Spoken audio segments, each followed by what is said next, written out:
These canyon walls carry my tune. The only one to hear my song are the coyotes and the wolves. But if I drink enough of this flask, I can hear them sing your song too. All right, this is Robert Latterman with the Bluff Creek Project. With me today is Stephen Streufert with the Bluff Creek Project out in Alton, California. We did some recording here earlier to be able to do this. Well, we've been talking for about 2 hours already. Yeah. Should have just recorded that, then we'd be done. I know, but it's just not the same. So you're having a bunch of smoke problems at your place, Well, like I'm a fire. evacuating refugee from the Willow Creek fire. That's right, because the fire was a stone's throw away from your bookstore. About 2/3 of a mile, they say. And my cabin is now surrounded by the only remaining active area of the fire, above Willow Creek. And the fire's wishing it could get to the other side, come down to the highway and surround Willow Creek. Yeah. Burn down the watershed, and then all the way through town. Right. That's what it wants to do. But it's not happening yet. No, they have got a fire line cut all the way around the perimeter now. And they've got a lot of crews up there in the hills, including in my front yard, apparently. That's right. Blocking off the fire from coming down and putting in bulldozer lines and hand cut lines. And they even, I've supposedly did a little back burning, but I haven't heard clarity on that one yet. But great firefighters is what we've got. Like they kept this fire, which easily could have destroyed not just Willow Creek, but everything else out there, all the way out to Hoopa. Yeah, but it's like you showed me a photograph of your place. They did some gardening around your place too. It looks great. Yeah, my overgrown front yard is now undergrown, like a park in Palm Springs. Right. With a few little trees standing, the remains of the fig tree, hopefully grow back next year. Yeah. All the shrubs and flowers are gone. Yeah. Yeah, but your house is still there. That's the important thing. Well, the important thing, yeah, and the neighbors didn't get burned out because of me, so that's good. But I do tend to sort of like you got here, Robert, plants everywhere. Yeah, having the greenery is nice. It's comfortable, but peaceful. You don't live exactly in a fire zone. No, I live in a fog zone. So that's one thing all of us in Willow Creek are having to face now is those days of having all the trees surrounding us, all that nice shade that we like, are slowly ending with the climate change, apparently. Yeah. The increased ferocity of the fires, and the fact that they say the forest fuel now looks like, something from a month later in the year. Right. We're basically looking like what it would look like in October, dried out and dead. But like in October, you have rains that come usually, That's right. and put a damper on a lot of those fires. That is something to bring up because, like, I did wildland fire suppression as a seasonal ranger, part of my job with the national parks, and then with the state, I was on the burn team, so we got a chance to torch places. It's a lot of fun. One thing I've learned is that around August, the lightning storms take up, and we get little spot fires. They jump on those, and sometimes by late August, they start. When the fire happens, they get burning pretty quick. But it's a lot drier, so if it happens in August, it's like you said. Now we're looking at late September, but it's really actually late August, and things are drying out, so it gets to burn faster, quicker, and plus the hot temperatures and the low humidity. In July and August, and maybe early September, you get the dry lightning. Yeah. Without or thunderstorms without the rain. And those can start those fires. But in October, you start getting actual rain. Like it actually has water coming out of the sky. Yeah, and going all the way down to the ground. It's like every summer, it's like that. Praise the Lord that this day finally has come when water came from the sky. But Now those fires that used to just start and get extinguished by, smoke jumpers, or, they would be left to smolder. They wouldn't really spread. And now they go and they can spread through the whole valley, like the Monument Fire just did. Right. So Junction City all the way across to Burnt Ranch. And then somehow another fire starts in Willow Creek. A lot of people are thinking that one was arson or pot growers. One of the two. Yeah, it's evidently like some of the map stuff that we had access to kind of showed it starting near a road.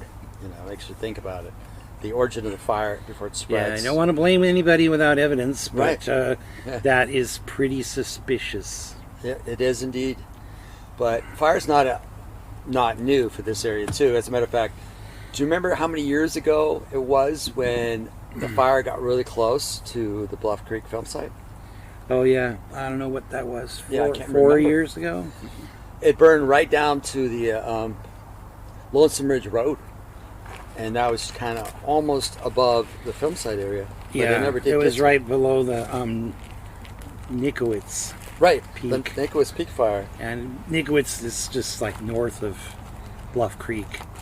Yeah, and it didn't really threaten the Blue Creek drainage. It came down the hill toward Bluff Creek and was really on Lonesome Ridge where they had a fire line. Luckily, Yeah. they stopped it there on that old dirt road.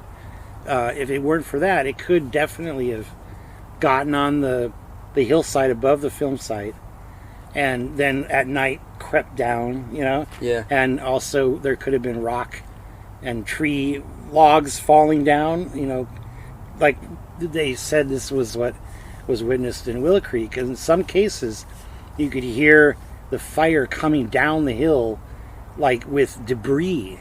Like, it burned and stuff started collapsing and Right. sliding down these steep hills and bringing the burning coals of the tree debris with it. And if that had happened, the film site would have burned. Right. Because right above there, it would have gotten into whatever that canyon is pretty wet and moist and stuff. But that was a pretty dry year, and it got down. It could have gotten down in there and burned stuff. It wasn't one of those years where you walk through and you're all covered with water, Yeah. like just from the condensation in the morning. Because I remember seeing the smoke over there, and we're like, how close was it? Because they were closing a lot of areas down. Okay. We managed to get there, and we're always like, okay, get ready to go. We'll be there looking around, and we see the smoke in the air. It's far enough away, but no surprises. But right now, the Six Rivers National Forest Service is closed right now, right? Yeah, and apparently so is the camping, not just the office, but access to the film site. Normally what that would mean is they'd close the gates, but Right. we don't know if they've closed the gates. It's kind of like an unofficially enforced thing, I think, that they don't want to tie up any resources at all monitoring campfires and, fire permits and Right. stuff like that among a bunch of Bigfoot freaks, Yeah. out in Bluff Creek, when they got all the cops and all the forestry guys coming down here, helping out, assisting in the fire. Yeah. Right? So your bookstore right now, they were like staging out in front of your bookstore. Yeah. I'm surprised. I always thought, the easiest way to get out of that bookstore would just have a fire come through and burn it down. You mean like tired of selling books, you want to put it Yeah, into it's it? like it's just like a turtle with his home on his back. You're stuck with it, kind of. Thousands of books, right? I know we joke about burning all those romance novels in a barrel in your backyard. Yeah, or having like a fire pit. But some books need to be burned. They probably should never have been made in the first place. And it's really a blessing to the ecosystem to render them into ash and cast the ash upon the earth, but or recycle them. Hopefully, you can do something like that. But the fire would never have gotten to my bookstore unless there were some fairly crazy wind. Right, but you basically, you were evacuated. Yeah, I was evacuated, and in came all the other guys taking over. my cat was trying to hold down the fort, and it was surrounded by sheriff, CHP, forest rangers, U.S. Forest Service, firefighters, Hoopa police, other firefighters from Hoopa and Reading, and one, fire crew trucks and local fire trucks coming through. It was just a complete base camp there between my store and the parking lot there, and the Early Bird, which is now closed. Yeah. But the old Early Bird restaurant there has a nice front yard too. So, yeah, they took over. They wouldn't let that burn. So now I know that's not a way out of the bookstore. No. But the irony is, I thought, well, my cabin probably won't burn. And then the fire went directly for it and moved, westward, toward my house, hopping over ridges, with bizarre wind, blowing the embers to the west rather than normally we'd expect the movement to be to the east, like it was when it first started. You had the fire go down Friday Ridge really quickly and burned right to the edge of the river, and everybody in the South Fork community and Sawyer were thinking, uh-oh, here it comes, like this could actually go burn out all of the South Fork and then move down the highway corridor and meet up with the monument fire coming from Burnt Ranch. Right. And then those people in Burnt Ranch and, Hawkins Bar would have been trapped between two fires and with no way out. They would have had to go east because that fire is mostly fizzled out, I guess. It's just it's pretty much fully contained now. That's good. And they're, putting it down. But you can never put it out completely. They just sit there and smolder for weeks, months sometimes. That's what the rain's job is. Yeah, I had a couple of requests. People were concerned about the Bigfoot Museum and China Flat Museum catching fire and burning down and losing all that evidence and all those artifacts there. There was one person that on Facebook I heard requested, that too, yeah. One person on Facebook said, save Stephen, and I think it was Tate. and tell Stephen to save the casts. Yeah, well, Tate saw those casts not too long ago in the case. They were the original Titmus. Right, the ones in the drawer. Casts that have the sand from Bluff Creek, the film site where the Patterson film subject actually walked. And so those are the tracks that even has the ground. I mean, imagine like finding tracks of Jesus or something. Yeah. It's like that, I don't think that part of town would have burned from the angle that the fire was coming. But it's trying to. It's trying to go around. Like I was telling you, that my cabin and Boise Creek are actually pretty close. Right. Because the highway does a U, and that other side of the U is where Boise Creek is. It could have come down Boise Creek and then burned right down into town. And that's a lot of thickly grown crap in that area right there. And the locals, they just went and they cut all the forest debris and plants from the beginning, the west side of town, on that, southern side of 299. They cut all the way from the Renner station and the clinic there, back behind there, behind all the stores, and up to Ace Hardware around the back of that one. So they did a fire break. That's good to protect the town. Vigilante style too, so to speak. Yeah. There have been like conflicts between the local people who want to do their own, this is my town kind of firefighting, and who are not necessarily currently employed or volunteers with the fire departments or the agencies. So a lot of the people have been up in arms, as so to speak, angry about the situation with the sheriffs and the CHP and the whomever not letting them go and get involved in these neighborhoods where they actually live, or they've been evacuated, or their friends or their family members live up there. And just because it's like their community, they want to do this. So now they're doing these things where they know they can get permission. They're vital to fire protection, at least in the future, even if the fire doesn't come down there. But the truth is, the fire is only about a mile away. If you're a bird, Right. fly a mile behind the pizza factory, and you're basically at the fire. That's pretty close. You don't really realize it until you're like right there. Yeah. Like we were talking earlier, and you're saying, well, actually, it's not that far from the other thing, because if you just go around in a circle and a half curve back up to the ridge, then your place is down the hill from there. Yeah. So It's just right there in Yeah. the middle of it all.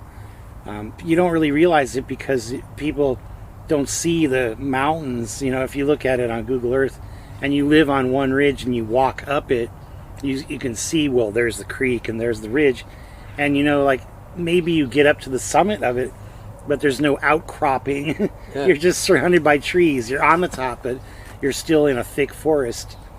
That's why, you know, you got to get all the way to Brush Mountain, and then they've got the fire lookout up there where you can suddenly see all 360 degrees. So that's just like a lot of the landscape here in the Bigfoot capital zone, whatever. Yeah. It's convoluted, mysterious, twisted, steep, you know, geology. It's thick, overgrown forests. You know, a lot of it's been logged and it grew back thick, and not necessarily like toothpicks either.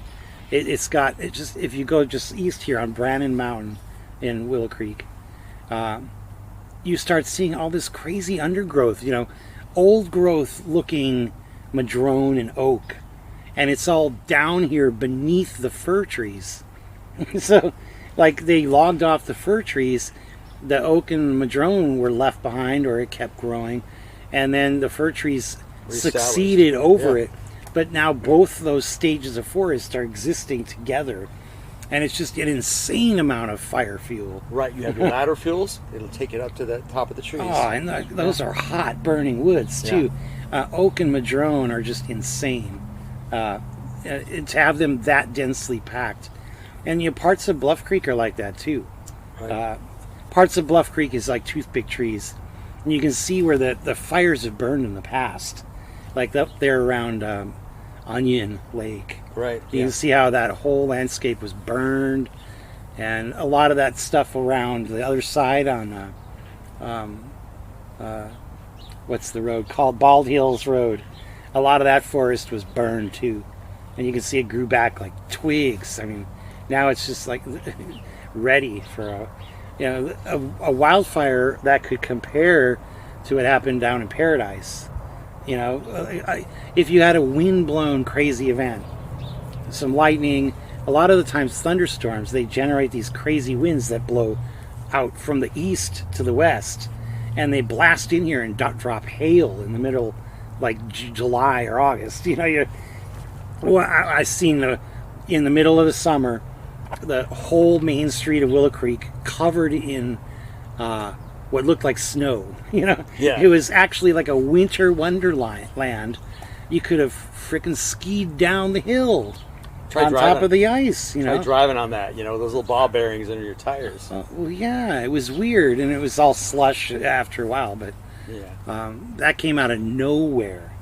Like, I got out of my store, went for my lunch break, ordered a Subway sandwich, and sat down. You know, that's how long it took for it to be like a calm, peaceful day to suddenly boom out of the nowhere. 15 minutes later, we had this crazy event. But storms like that can come up and cause real havoc. Just when they thought they got this fire under control, Right. it could suddenly turn and burn your whole community down within an hour. That's why it's important to do preparation before fires, like cut the brush away from your house, make sure you on standby, and make sure things are going to be safe. And that's the way of things now. When you're living in the forest like you are, you got plan B and you got plan C. Yeah, I remember not too long ago, the general feeling was, when I did a lot of traveling buying books and stuff, I'd be down in southern or central California, and you'd cross the line into whatever you call it, the Emerald Curtain or the Humboldt zone, and you're suddenly in this amazing other world. Like, Right. you come from the east and you're driving out of Redding and then Weaverville, and then you hit past Weaverville, and all of a sudden the forest slowly changes into this amazing, beautiful, dense Douglas fir, temperate rainforest almost, It's like, and that of course succeeds into the redwoods as you head farther west. Yeah. But the same thing happens from the south. You come out of Willits and Ukiah on the 101, and you enter past Willits into the Emerald Curtain, and it's like literally driving into another world. And back then you felt like it was all lush, moist, just seething with living things coming out of the earth, and mists that came off the redwood trees, like a self-sustaining rainforest that is slowly changing. And don't you think, they say it could be the end of the redwoods. Well, they need that moisture, because you think, how in the world is a tree over 300 feet tall pull water all the way to the top? But it can't by itself. It makes its own sort of condensation. Fog comes in, drips off the bottom, creates some moisture. The stomas on the bottom of the leaves suck in that moisture, and that helps get that moisture to the top of those trees where it was before. Yeah, and that multi-tiered forest, it protects the moisture that's carried by those plants and held in the ground, too. Yeah, when you have a normal rainfall. But now you see, in the last decade or so, the tips of those redwood trees along like the Avenue of the Giants and stuff, they're all looking dead. Like one after the other, the trees have these dead tops. Like they're not able to sustain the water all the way up to the top of them anymore. Well, what happened to a lot of those trees on the 101 through Humboldt Rapids State Park? No. But when they cut the road, they affected the root systems when they put the road in, so they got die-offs on the tops of the trees. But I remember back when I first started living here in early 90s, 93. I came up here in the 80s, but 93, it was where I really saw what it was like. It was very different. Just that time, that's not long ago. From 93 to, 30, 20. These years go by. They go by fast. But it's not that long ago. 21 plus 7. It's not even 30 years yet. No. But you think, like, in my lifetime, I saw the world end. What the world changed. Like I must be 5,000 years old. But I'm like 50 something, and within that short period of time, I've seen not just California radically change, but other places I live too. Where I grew up, went back, and it's all suburban houses now, where there used to be creeks and trees and ponds, and we'd spend all our childhood out there in the woods and through the farmlands, going down the creeks looking for salamanders and things. Most of that's all gone. Our little pond where we used to play all the time, I saw it. It's like a little puddle now. You could go back there on this trail behind the old elementary school. Yeah. And there it was. There were still some trees and stuff, but there were suburban houses all around it. And in this little area, there was this little puddle. And I was like, dear God, that's it. That's our pond. It's still sort of a water table, but there's nothing in it. There's no room for it, and there's no space around it for any wildlife to enjoy.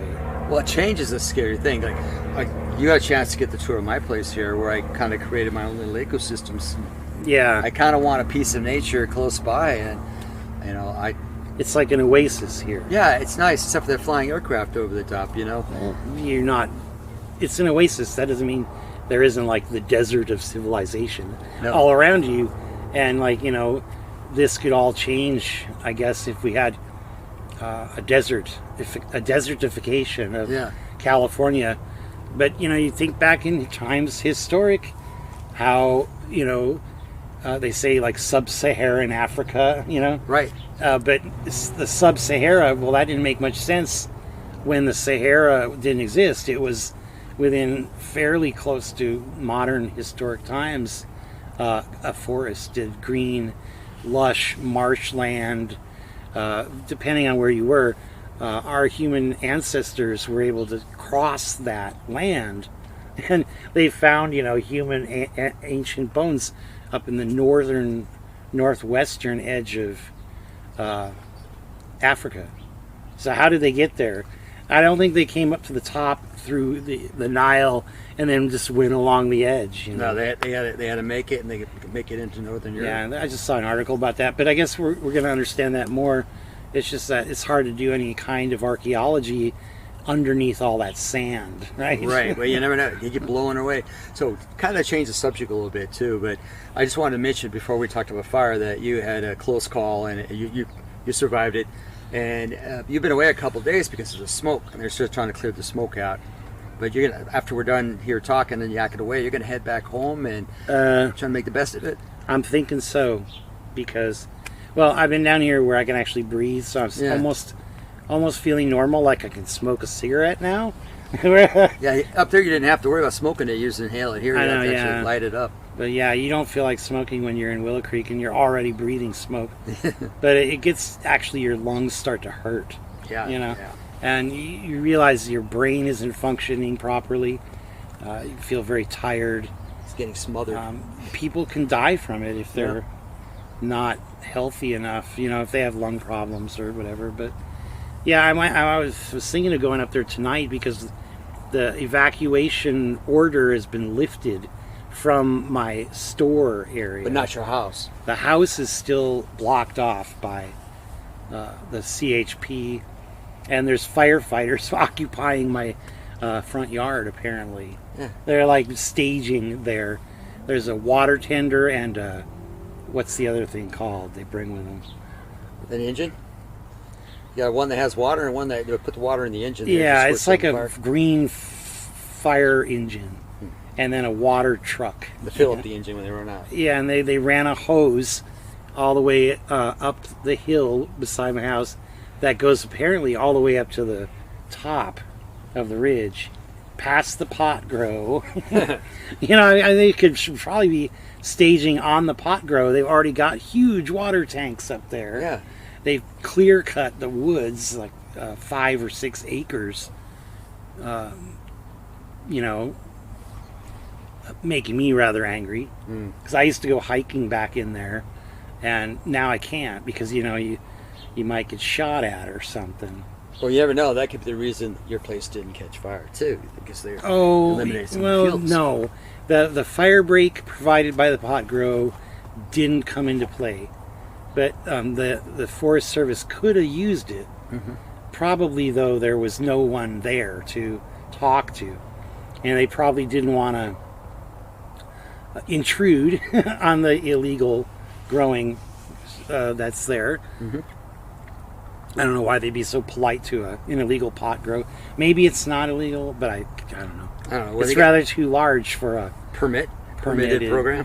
Grow. It's hard to say. It doesn't strike me as anybody had made any effort to become legal, which is a major step. Yeah. So I have to assume it's still a black market grow. Yeah. Even though it's legal, they're breaking the laws and selling it out of state usually, because you can't. It's hard to sell an unregulated product now in California without it being certified through laboratories in the state that it's actually as potent and clean and free of poisons and mold and pests and pesticides, of various sorts, like mites, and black market wheat can contain anything it wants to, and if you take it to some desperate place like, I don't know what, who doesn't have legal weed now, like let's just say Wisconsin, take it to Wisconsin, they'll smoke anything, they call it Humboldt bud, and it's like great, market it. But I don't know, we were really friendly to the firefighters, and they probably just decided, let's just use the easement that the Community Services District has up to that water tower there. Yeah. And like that water, it's like a fairly new water tower. Replaced the old ridiculous redwood one that used to be there that was leaking 24 hours a day. Like I could hear it, dripping water down into the spring that was always full of frogs. But now it's like a real tank, like modern. And beyond that, there's like an old road that goes back, an old trail goes back to the basically to the Brush Mountain Lookout if you wanted to. Yeah. I hiked back there pretty far, but I never made it back up the other ridge. It gets pretty spooky out there. Oh. Like if you hike in alone, you start wondering, you start getting that really creepy feeling like somebody's watching you. And you definitely know that something is, because there's tons of mountain lions. That's why they call it Panther Ridge. Yeah, that's Right? what it is with it. And black mountain lions too Yeah, have been seen panthers. there, which is supposed to be a cryptic species that doesn't exist. But yeah, so that's where I live on Panther Ridge, and you get back in there, eventually you start feeling the presence of some other creature, probably like a bear or a mountain lion. But it's very creepy. It could be another human with a scoped rifle, Yeah, you don't know. watching you, wondering if they need to shoot you to keep you off their pot grow.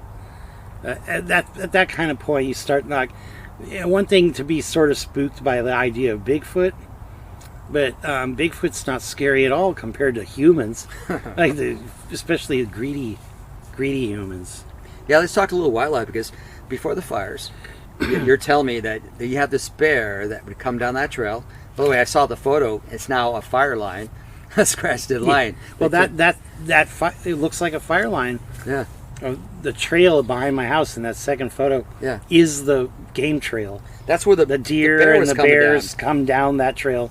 They go through my yard one way through the gravel driveway or above the shrubs onto the next property, usually following the fruit trees going down the hill and probably checking out the garbage, whatever humans have. Because, we have only so many houses up there. Right. And you can tell when there's a bear on the hill because you can hear all the way down to the highway, a half-mile winding dirt road away. You start hearing the dogs down there barking. And, you just know. Then it comes closer and then closer. And it's following the line of where the neighbors' houses are. And you can sit there and eventually, okay, the bear's almost here now. And then sure enough, I'll hear it. The chickens in my neighbor's yard get all riled up. And it's probably coming to look at the cherry tree in my backyard. There's a couple apple trees. So the bear's just doing their thing. But this last bear, he's one of the young ones. And he used to come by like every day. He had a mom and a brother or sister. And I saw them when they were tiny little cubs. The mom brought them through my yard. And I spooked them off the front porch. It's right there where the trail goes. Yeah. It's like 5 yards away where that trail goes. 5 yards, 10 feet, Yeah. whatever. Pretty close. The place they like to hide is about 20 feet away. And so the mother bear came down past that first perimeter guard tree and was then therefore right in front of my door. And I opened the front door and just walked out there to look at the yard, and there she was. And I didn't know there was a bear out there. So I was kind of startled, and she was kind of startled. And she snorts at me, and then I see these two little things come bursting out from the edge of the yard by the edge of the door of the porch. And they look like little cats or dogs, And they were cubs. And the cubs went flying up to the tree, and they're stuck up on the tree, like, clinging, like, I don't know what clings like that. Like those panda bear toys that used to stick on things. Yeah, like a pistols or whatever. It's like that, clutching on. And the mother was backed up and just looking at me like, all right, So, there was no way I could, push that situation much further. No, that's pretty She close. was right there by her cubs, and I decided just to kind of back away.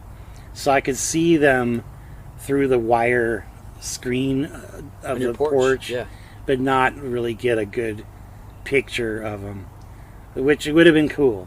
Yeah. Those little cubs were the cutest thing I've ever seen. They are But cute. now he's grown up to be sort of more like a dog, like a regular dog. Yeah. And he did a little bluff charge at me a few weeks ago.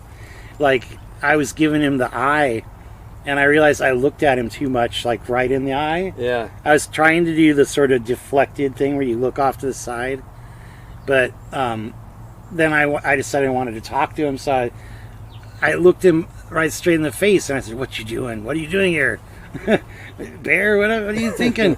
and he looked back at me, and then he just did this snort sound, and I thought, okay, he's gonna back off, but then I did one of the no-nos, which I stared at him too long, so now he thinks I'm challenging him, and he did a bluff charge, and he came forward like 2-3 steps, like da-da-da-da.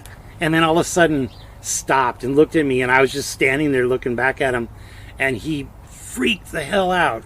Just immediately froze and bolted and ran up the hill like a little chicken, livered little cub that he is. Yeah. Like he was vicious bear just for a little while. But, I mean, he could have attacked me. He's probably,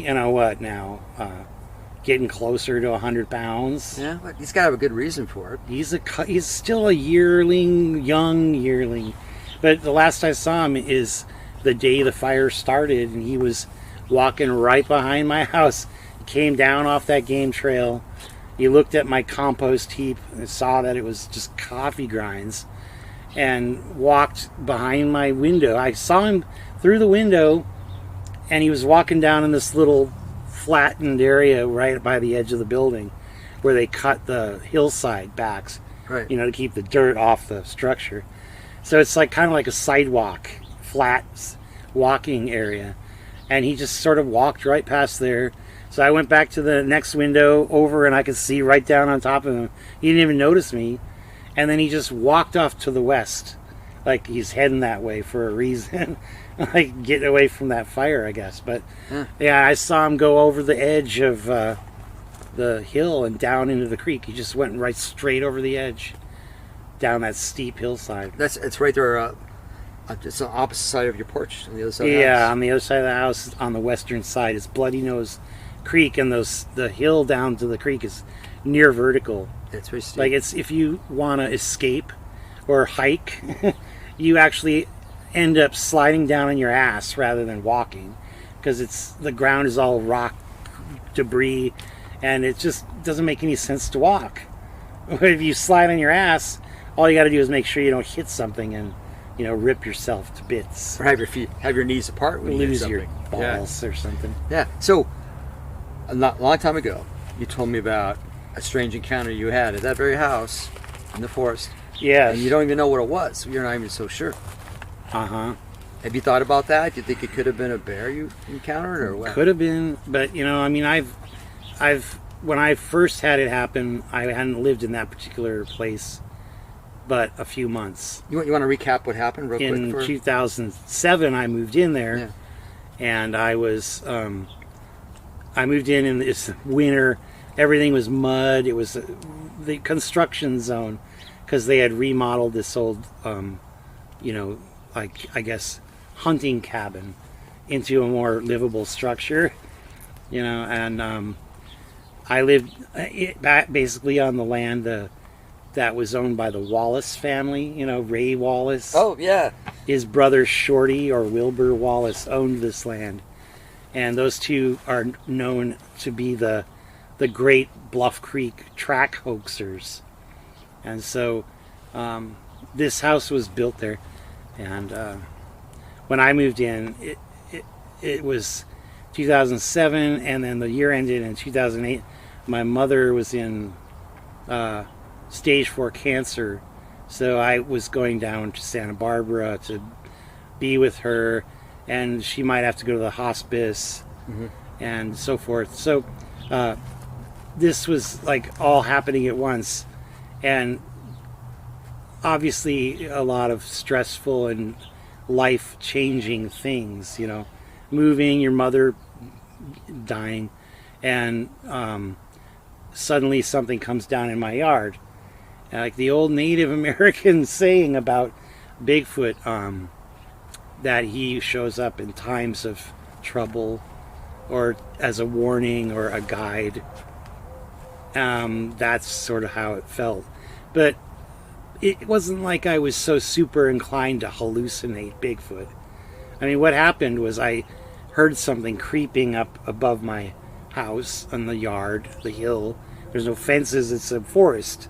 And this was before the pot growers were up there, so it was a dense, wild forest back there.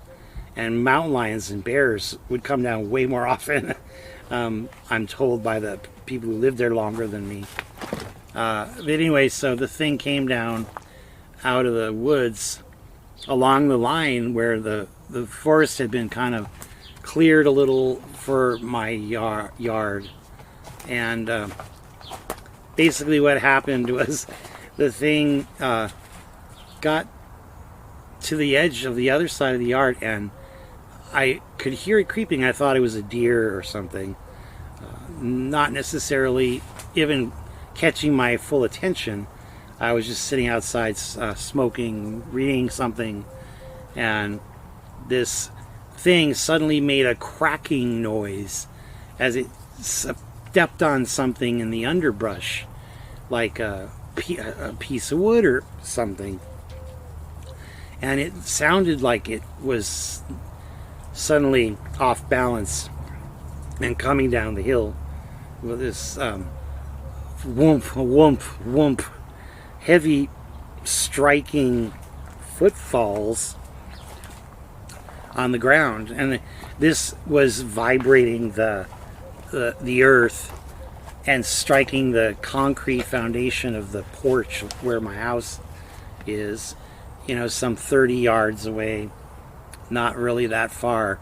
And when the ground was vibrating like that, I was immediately, what the heck is that? Yeah. Could you tell if it was like 2 footsteps? Well, it sounded bipedal. Yeah. And for the ground to shake like that from a quadruped, It'd be heavy. You have to have some kind of higher center of gravity to hit the ground. Like a big bear coming down, like they can stand up and flunk down. They can hit their paws on the ground, but it's not going to go thunk, thunk, thunk like that. So methodical. Each step was making that noise. It was coming all of a sudden quickly down the hill, as opposed to very quietly creeping before that. Because, I've had bears come up right next to me on my front porch there. Like, you don't even know, how did the bear get there? Because, I told you, sometimes the bears, you can hear them a half a mile away, practically, by the dogs barking at them. Right. And they make a ruckus coming up through the brush. When they're just doing their own thing, they don't care. They're cruising their route, and they want anything in their way to get out of their way. So they're probably, I'm king of the forest. And, that the bears, sometimes when they're in stealth mode, they want to creep up and see what the human might have in his compost pile besides, coffee grinds. And sometimes there are something in there like the end nub of a carrot or a celery or something. Nothing good, but they'll look at it anyway, right? But this wasn't like that, except that it was quiet and stealthy.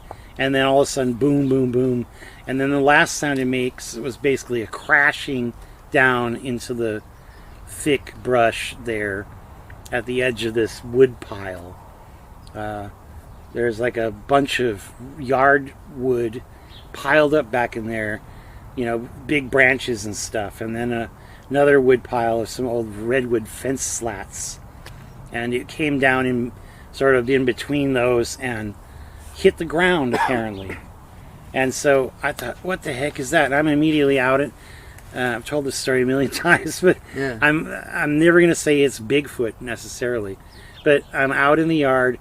I grabbed my, flashlight, and it's one of those cop lights. Mag lights. Yeah. And I flip it forward, and I'm moving towards where the sound ended. And I'm putting the button on and twisting the little thing, and it's like barely coming on. And so I'm guessing, geez, the battery's dying. And so I'm getting this sort of faint glow from the fire, the cop light, and I'm there at the edge of the yard where it was, and I could hear it moving, like still in the dark, beyond the light that was from my porch perimeter light, which I had flipped on. So you could see sort of like, it's not a spotlight. But the thing moved beyond that light altogether, and I could hear it behind these brush at this edge of that spring where the frogs and stuff are. Right. And it's sort of a natural spring, but also aggravated by the water tower. And it was just behind the spring. And of course, like I said, I just moved into the house not but a few months earlier, so I hardly really knew the yard that well at that point. And I didn't know where exactly it had stopped and what was there in between.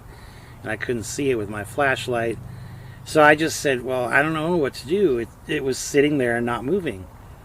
I mean, I don't know if it was my imagination or not, but you could kind of sense it there, like breathing or something, Yeah. But, I mean, it didn't just walk away or run like a bear or deer usually would do. And that struck me as bizarre. And I thought back to some of the things I had heard from people like Autumn Williams, how maybe you don't want to chase Bigfoot, but, maybe let Bigfoot come to you if it is a Bigfoot. At that point, I'm definitely thinking Bigfoot, as you can see. Yeah. Like, this is something, it was before the Bluff Creek Project and before the coalition group and all this stuff. I had been reading books, and I've been to a couple of Bigfoot conferences, and I've been to Bluff Creek with Bobo and everybody else after the 40th anniversary thing. Yeah. We were all up there. So I had a little Bigfoot on the brain, but not so much that it would override my natural skepticism, which is like, what the heck is this? I could kind of tell like it was something moving and not a tree branch that fell down. And, I said something like, hey, if it were a person, you'd think they would, don't shoot me. I'm a 600-pound man coming through your yard in the dark. Yeah. Like, I mean, I have had sometimes a person come through the yard. Yeah. Because they're like trimmigrants who are lost and they're looking for their campsite where they were supposed to go meet their friends or whatever, but that's really rare. And you know what? Most trimmigrants are very skinny. Hippies weighing about 150 pounds at most. They're not going to shake the earth. Yeah. But anyway, so I backed away from the thing, and then I'm over by the door of the porch again. And I kind of slink back into the porch so whatever it was would see that I had gone back. And of course, once I'm in there, I'm looking and I'm listening and I'm wondering what's it going to do. Because if it retreated, I would have heard it retreat. And then I could have then listened to what it was, because you can tell the sounds of a bear or a fox or a raccoon. Yeah. Or a person. And it did then start moving. And of course, but from there where I was, it was dark, so I didn't see it. And it moved pretty quickly out of where it was, across the spring, into the backyard of this neighbor's house, which was not fenced at the time and was not occupied by anybody. So it was like a dark, open yard, and it went through the yard and then up the carport area on the side of the house, which is like right along my driveway. And so I'm out, at this point I'm outside the porch again, moving towards where I hear it, and I can hear it kind of going and as it goes by. And I know like bears make a sound like that too, but a lot of people ascribe that sound also to Bigfoot. And I mean, it did seem to be coming from a higher place versus lower, because my house is on the hill above the other house, so yeah, there's the incline. So my ears up here are at the level of their roof or whatever, Yeah. And the thing down there, if it's a bear, it should sound like it's down there, but it sounded like it was up here. So your best guess, based on the angles of everything, is it was not on all. It was taller. That's not what it sounded like to me, but that's a very brief auditory perception, and I'm already somewhat freaked out by the concept of wow, could this really be a Bigfoot? You know, I'm sort of like half and half, like skeptical, trying to say, oh, God, I don't know. But the other part of me is like, oh my God, wow, this is cool. Or, I mean, part of me was scared, but it was like a really small part. Like, I was way more curious than I was frightened by whatever was happening. So would you say that experience pushed you one way or the other? Oh, yeah, it pushed me. Like, I was already believing fairly well after the 2003 symposium. Yes. And that really, I don't know, it got into me for a while, watching Patty and listening to Jeff Meldrum and hearing all the old timers talk about it. You know, Gimlin and Green and everybody. Because 2003, that was a big misinformation thing. That's like nobody knew where it was, right? The site was like AWOL. People couldn't find it. And I was only there for Friday. Yeah, well, I didn't go to the trip up to the film site because what I thought in the back of my mind is like, God, I don't want to pay some like $100 and go up there with some big group. So what I figured I would do is, and I'm sort of like antisocial about big groups anyway. Yeah. Like, even though Gimlin and everybody was part of it, I thought it was just going to be a circus, like money maker, TV crew, the whole thing, you know. That Mysterious Encounter show was They filmed it on the same week, basically. Yeah, that same day, that same trip. They were at the conference, too. But for some reason, Autumn didn't come into the conference. I don't know. I remember they didn't seeing her shoot. on Friday. I remember Moneymaker showed up, and he had that big bullhorn. He had like a cult-like following walking behind him like he was some kind of Jesus or Jim Jones or whatever. But anyway, like, yeah, so 2003 to 2007, I got kind of charged up again by going and meeting more of you guys, the whole California crew, more personally than in 2003. So, like, you know, suddenly you guys were like my friends, and I was sort of brought right into the squatching group. And we're up there cruising around in Bluff Creek down at a Louse camp. Went down to the film site area. Didn't know where it was, but nobody could exactly say where it was. No, I think it's the same. I think at that point, Cliff was showing me some big trees somewhere around that area. I can't remember where. And it's like, oh, we think these are it. But the whole gravel bar is overgrown, so you couldn't find the artifacts below. That was pretty much... Because when I first met you, I think we talked about this. I think it was in 2000 and... I want to say 2007. It was the 40th. After the 40th, because you asked me... Yeah, we started talking about the film's location and stuff. Yeah, you go, who are these guys? You know, the California crew for the BFRO, who are these guys? So I kind of gave you a rundown. I was your informant for that. And then after that was all done, we ended up in Lost Camp. And I remember sitting around you at the campfire for late into the night, chatting back and forth. And that's when you said, you know, they can't seem to find the film site. You know, and then I go, what? You know, and then that's when you started talking about, I'm going to have to find this place. Oh, yeah. Yeah. I had tried to find it back in 2000, 2001, when I'd done like a couple of trips up to Bluff Creek just to go camping with the girlfriend, you know, and, or driving up there by myself one time, you know. And I tried to find the film site location by walking upstream from Louse Camp. Little knowing that by the time you hit the concrete bridge a mile upstream, you're only at the beginning point of really where Patterson Gimlin had camped. So Notice Creek Bridge. No, you start at the Notice Creek Bridge and you walk upstream.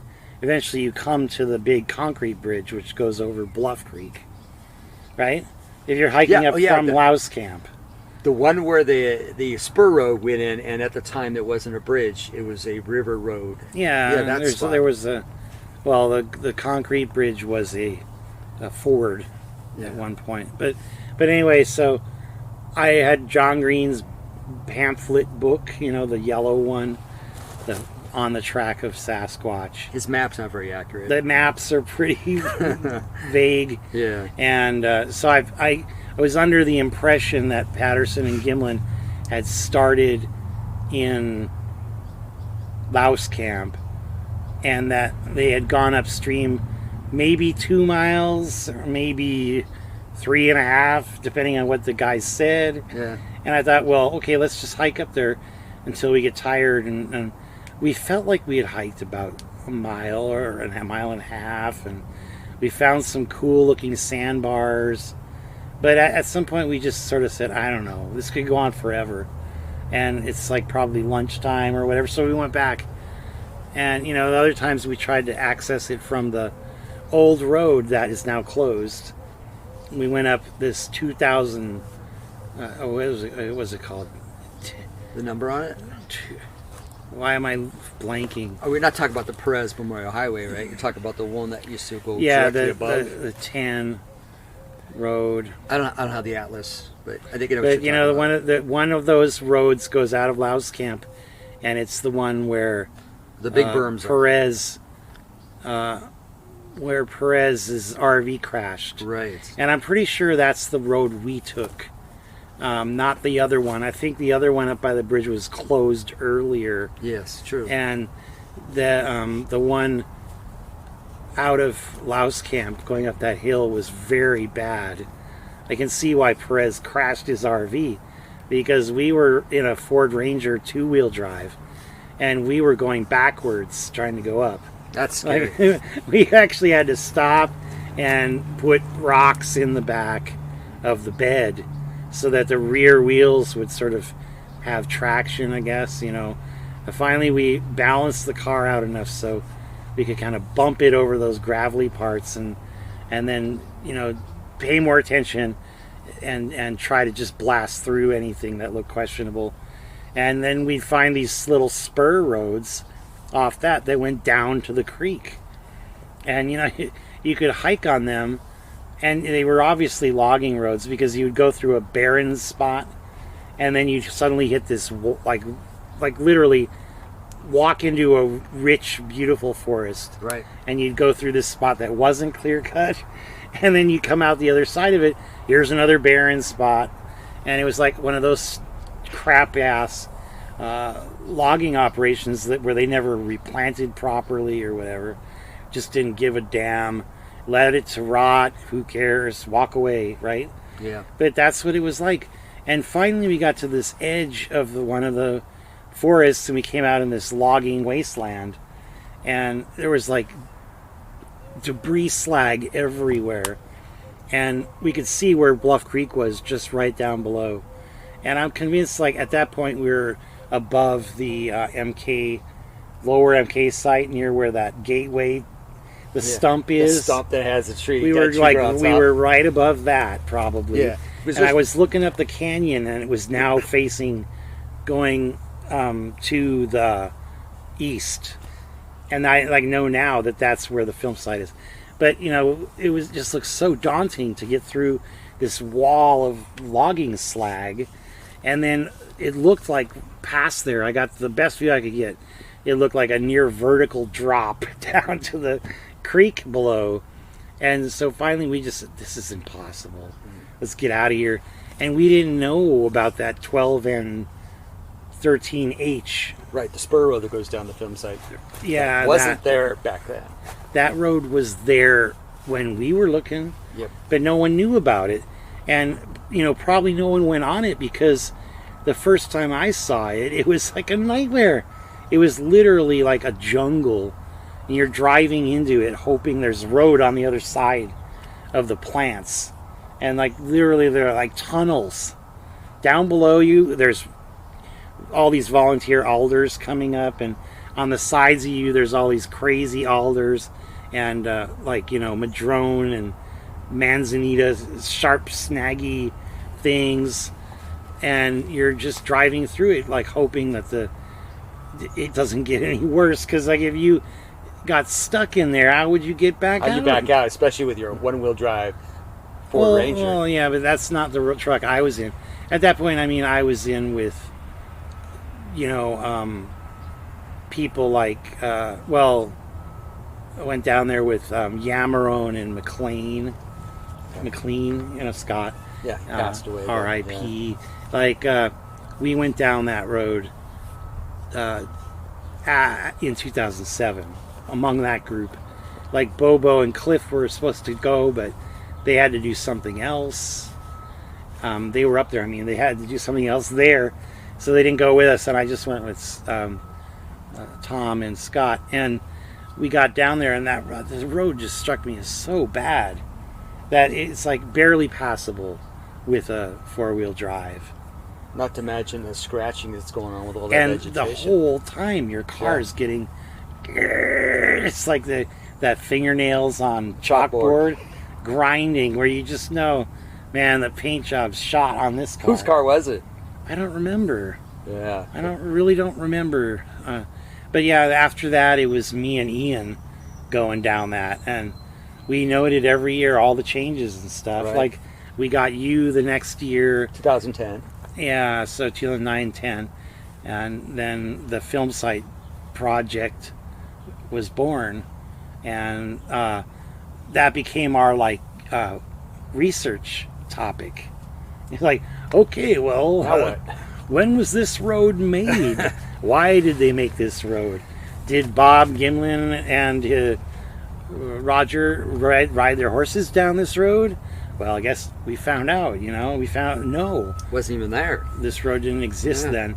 They went up the creek on the old logging road that was along the creek, just in the gravel. Right. Mostly. Bulldozed by my other neighbor, Jay Rowland. Well, that's right pretty next much door every year. Yeah. The late Jay, another Bluff Creek old timer.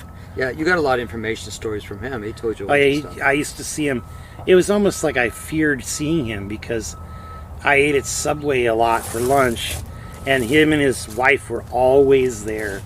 And I knew if I ran into Jay and his wife didn't manage, Toots was always sort of like, that's her name, Toots, but she was always sort of grumpy about Bigfoot, and she'd scowl at Jay like, don't go doing it again. But if Jay could to get launched into the Bigfoot topic and Bluff Creek topic, you couldn't stop him from talking. He'd go on and on and on.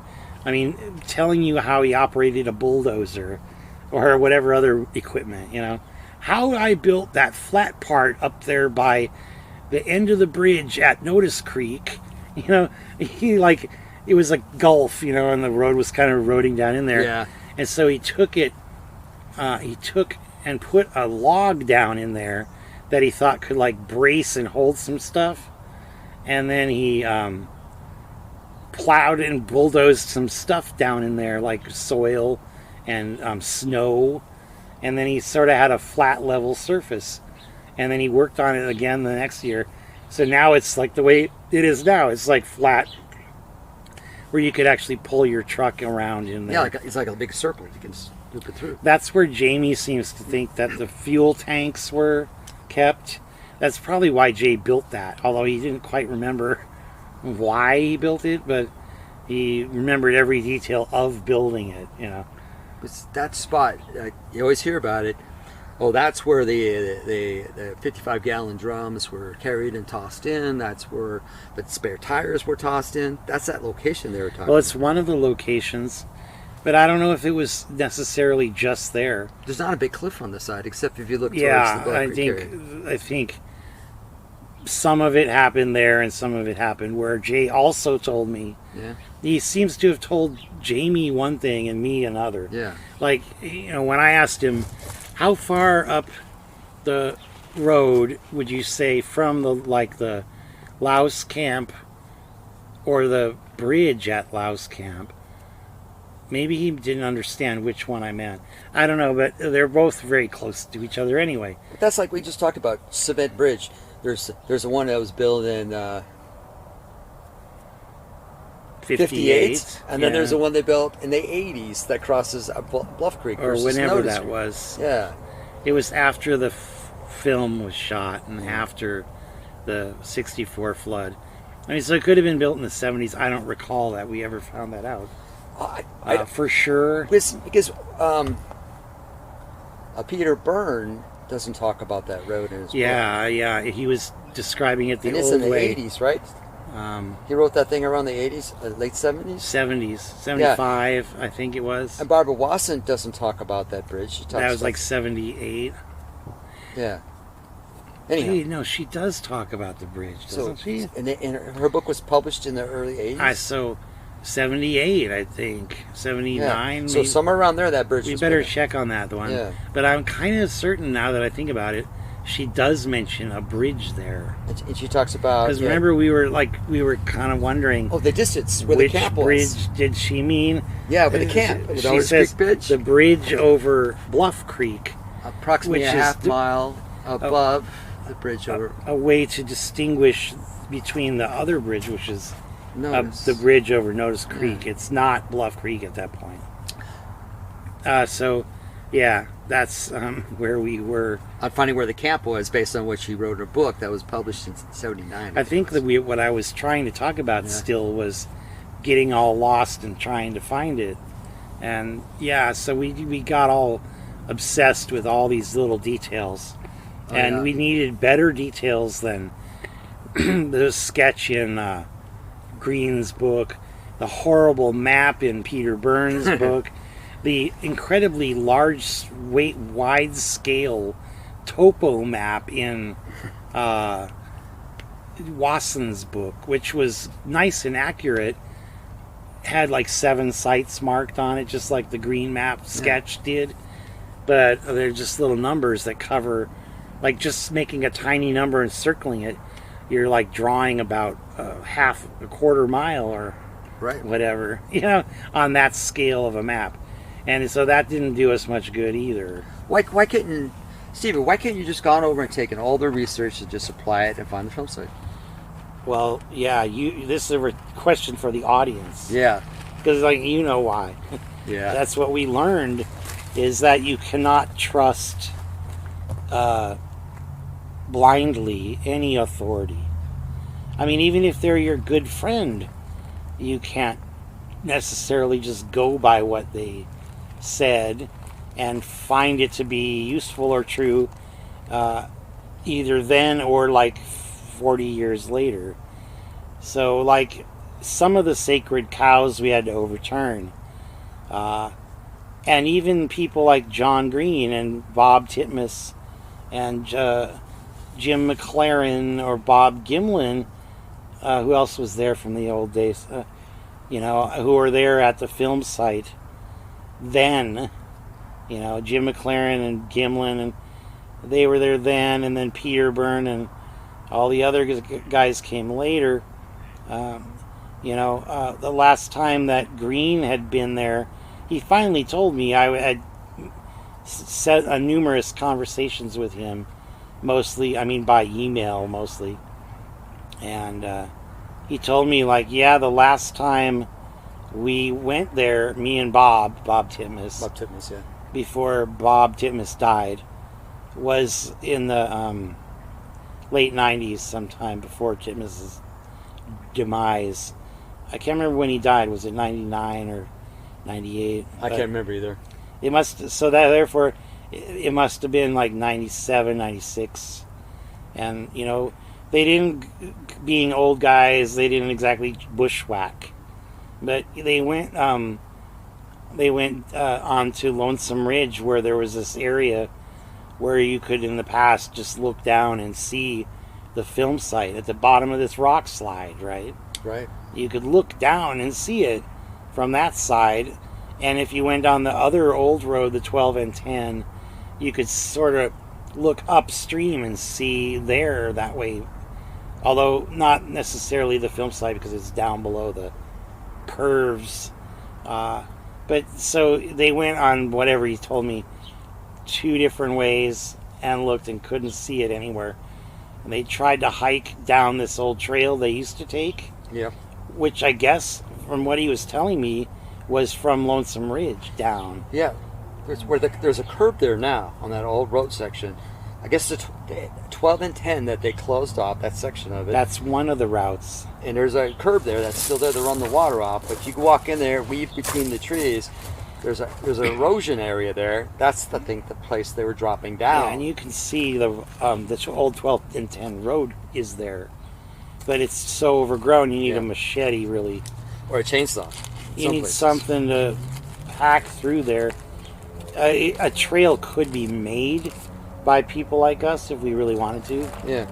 You could even find maybe a quicker route down, or one where you could access the film site after they've closed the gates. Yeah, a little Tyrolean down the hill there. Well, we could, using a topo map, it could be scouted and planned. Sure. And they used to do it in the past, according to those guys. Yeah, and Byrne talked about it. Byrne speaks about it. Accessing it, like you said, from that point. Yeah. Off a lonesome ridge somewhere. So we have to swear everybody to secrecy so nobody gets this idea and, that's where Oh, we're at. yeah, well, but, I don't know how many times Byrne really went down to the film site. And by the time we asked him, when I was doing the email interviews with him, he was inaccurate, let's say. Memory was on. He was very convinced that he was right, and he had taken people from film crews down there, from documentary companies, and also Todd Neese and a bunch of other people like Ron Moorhead, and he'd taken them to this spot and said, "This is the spot." It wasn't. That's how we ended up with the Peter Byrne location. Yeah, and it turns out it was backwards completely. Yeah. Like he said, "Oh, well, the creek must have moved." Or, Yeah. it was over there on that side back then. No, it wasn't. And in any case, there's no way it could have moved uphill, No. The creek has always been where it is now, more or less. Right. In modern geological history, we can't really say what it was like 10,000 years ago. But. No, I mean, when you get down there, you start looking at the way the creek naturally moves, and when it hits a debris pile or a rock formation, how it refracts off of that and redirects. Yeah. It's just getting back to its original channel. Yeah, well, we saw that in our research, when we in tried to figure out how the film site had survived all these years. That natural geological point you were talking about at the end, where it hits that rocky face and it just has nowhere to go but to the west, because we saw around the film site. We saw change in Dehinda's X from 2011 to, I want to say 2010 or 2011, or maybe it's 2011 to 2012. Yeah. It changed. The creek moved farther over. Those were the years. It's on your maps. You have I wrote it on several different revision stages. Yeah. And I think the 2012 map is the one where you had 2 different creeks showing. That's the one. I get those numbers mixed up after a while. But yeah, and it could be revised again now, I'm sure. But, the extra debris falling across. But still, the creek is generally in the same spot. And that's the weirdest thing about it is all those features that were described by Gimlin, coming around the big bend, right off the old road, going past the creek where there were sitting these root balls as tall as a room. Yeah. And then coming up to the log jam. And, lo and behold, that log jam is still there. Right, because the river puts it there. The flat cut of the old roadbed is still there, where Patterson and Gimlin would have first seen it. And then the road, of course, breaks away. So the place where they probably first saw Patty is gone. Yeah. Right after that. I mean, right after that, it just drops off, and that's probably where they were when they saw across the creek to the logjam base, where there was supposedly a Sasquatch creature. Yeah. And that logjam is still there too, as we found. Yeah. And it's still forming new weird logjams in there, with stuff falling down on it. And even though, most of that crap was washed down by the massive 64 flood, these things that are happening now are just falling over because of erosion. Right. Gravity and erosion. We always debate this, and the big pile where the logs were that you see in the pile of debris you see in the earlier frames of the footage, and then you have this root ball the size of a room downstream, about 100, according to... Oh, you're going to talk about the Titmus map now? Oh, I want to talk about the Titmus map. I The think it's wrong. inaccuracies of the root ball? Yeah, it's crazy. I've just seen there's a huge root ball that has the end piece sawed off. That's like 103 feet from where... there's my mind again. The guy we took down to the film site. Munz. From where Munz puts frame 1, 103 feet practically, is this large, huge root ball that's on the edge of the creek or near there, which would be where the road section would be across from it. So there's a lot of stuff that you piece together after the fact, but I guess we don't need to... Well, some of it is supposition. But, I mean, when you're analyzing one piece of ground so much, and none of us were experts or scientists in that particular field of geology or hydrology or botany or whatever else, but I mean, we all had our own talents and knowledge and skills. We learned from each other, and we learned from just trying to know what the heck's going on. And, you know, some study from books, but a lot of it was just like, well, looking at it and trying to understand how nature works. And, you know, then like we could confirm things like by finding the history of logging or history of road building, or talking with people like Dick Levin, the hydrologist hired in Bluff Creek. And we of course found that so many things were wrong, like, you know, Bobby Short saying they're birch trees. Yeah, they're not birch. And all the things that were on the film site were logged off. Yeah. And it's probably been washed away, like she said, and Chris Murphy and even Daniel Perez said was washed away. And, you know, Peter Burns said it's 2 miles and 12 steps. that burn width there. 12 steps more, I don't know, from the bridge to the film site. Well, we know that it wasn't 2 miles to the film site. It was more like 2.5. Yeah. And that's from the Bluff Creek Bridge. And silly Bobby Short kept saying, no, that's from the Loust Camp Bridge. Well, no way, because 1 mile is just to get to the second bridge. So another mile upstream from there isn't even up to the M.K. Davis site yet. No. If you actually walk from Loust Camp up the creek to the bridge, it's like the creek width is the length is about 1.5 miles. If you go another half mile, it puts you at what we thought was the campsite for Oh yeah, well, so it's longer to 2 hike miles. up the creek than it is. It's a heck of a lot on the road. Yeah, on the road it's like a mile point 1.1 one based on your odometer on your car. Yeah, but yeah, maybe 0.2. It's basically a mile from one bridge to the other. Yeah, and there's no way that Bobby Shore was right. And I think Peter Byrne was wrong, too. You know, the thing is that Byrne went up there with DeHinden. And it was Renee who showed Byrne how to get there. And the stuff that's in Byrne's book is later when he was, like, going up there on his own, I guess, after 72. You know? Like, before he wrote the book and published it in 75. He spent a little time up there. Like, he's camped out in the Onion Mountain Lookout shack. that's right. They used to be out there with That's no longer standing. we call that the rim of the world, or Yeah. something like that. Big open area that you could see quite a bit. Well, that's where the shack was. Yeah, And it was, I guess, just like a little survival shack. Don't know what it was really for, but... because in our process of trying to figure out the answers by not taking everybody else's work, by recreating from step one, because I don't want to beat M.K. Davis's drum here, but that's the farthest from where the actual site was, but that was interesting. Yes, well, MK thought it was the right spot because he walked upstream and he basically came to the bowling alley. Yeah. And he said, yeah, I've seen those areas where you guys are pointing, and I don't think that they were right. Like, that upper one is too small. And we measured it. We showed that it was exactly the right size. Right.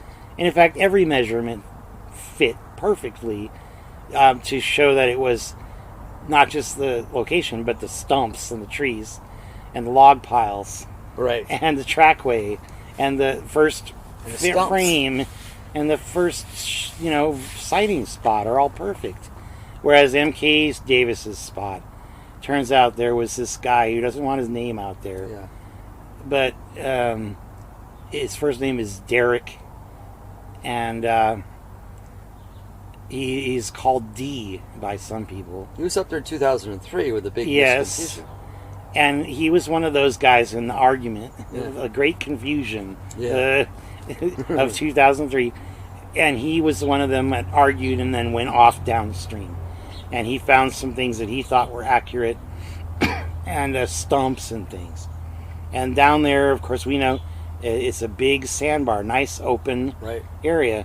And it would be a great place to film Bigfoot if that actually were the place where it happened, but it's not. And we know it's way too big, actually, to get anywhere near those trees. That's a long ways back. Right. We even gridded that out, not with measurements, but GPS with, I forget his name, he passed away. Rip Rip. Lytle. Rip and I gridded that, make squares out of the whole place, running the GPS unit, Yeah, looking for yeah. those artifacts. Yeah, and they're not there. No. And the trees are way too far back. And not only that, there seems to have been part of the old road going back there in between the trees and the sandbar. And the road was cut in through dirt. So there's not a contiguous sandbar going all the way back like we see in the real film site photos. These canyon walls carry my tune. The only one to hear my song are the coyotes and the wolves. But if I dream